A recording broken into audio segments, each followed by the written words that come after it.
प्रेम से बोले श्री लक्ष्मी नारायण भगवान की जय। प्रिय दर्शकों, आज मैं वैशाख मातम का 12वां अध्याय अध्ययन करने जा रहा हूँ। कृपया कथा पूरी सुने, ध्यान से सुने। कथा सुनकर अंत में सब्सक्राइब जरूर करें।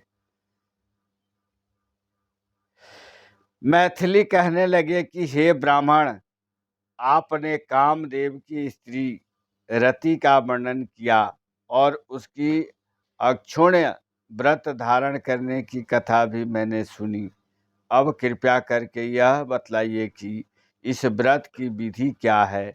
यह वार्ता सुनकर श्रुति देव कहने लगे कि इसका विधान पहले श्री हरि ने लक्ष्मण जी से कहा था, वह सब मैं तुमसे को सुनाता हूँ।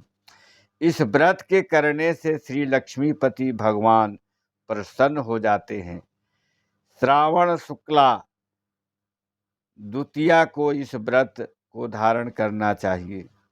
चातुर्मास में हविष्यान भोजन करना चाहिए तथा श्री लक्ष्मी नारायण का पूजन करना चाहिए।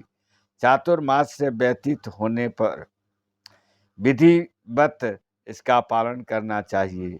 किसी ब्राह्मण को जूते देवे, सोने या चांदी की मनोहर मूर्ति बनावे, पीताम्बर से उसको शोभ्यमान करे, सफ़ेद पुष्प और सुगंधित द्रव्यों से उसका पूजन करे, फिर ब्राह्मणों को सेज्या दान वस्त्र दान करके भोजन करावे। ब्राह्मण और ब्राह्मणी दोनों को संग भोजन करा के दक्षिणा देवे। इस प्रकार 4 मास तक भोजन करे। मार्गशीर्ष ही मासों में ही विधिवत उसी तरह का भगवान का पूजन करे। ऐसे ही चैत्र से 4 मास तक ही भगवान का पूजन करे।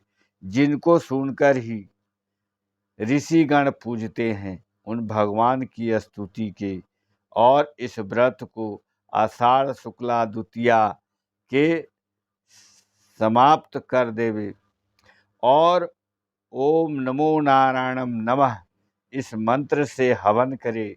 चैत्रादि मास में पुरुष सूक्त से हवन करे।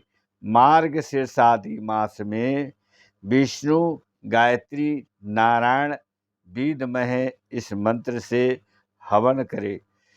श्रुत देव कहते हैं कि हे राजन, यह व्रत मैंने तुमसे विस्तार पूर्वक कहा। इसको करने से जगन्नाथ भगवान प्रसन्न होते हैं और उनकी प्रसन्नता से अनेक सुख तथा संतान की वृद्धि होती है। प्रेम से बोले श्री लक्ष्मी नारायण भगवान की जय। कथा संपूर्ण हुआ।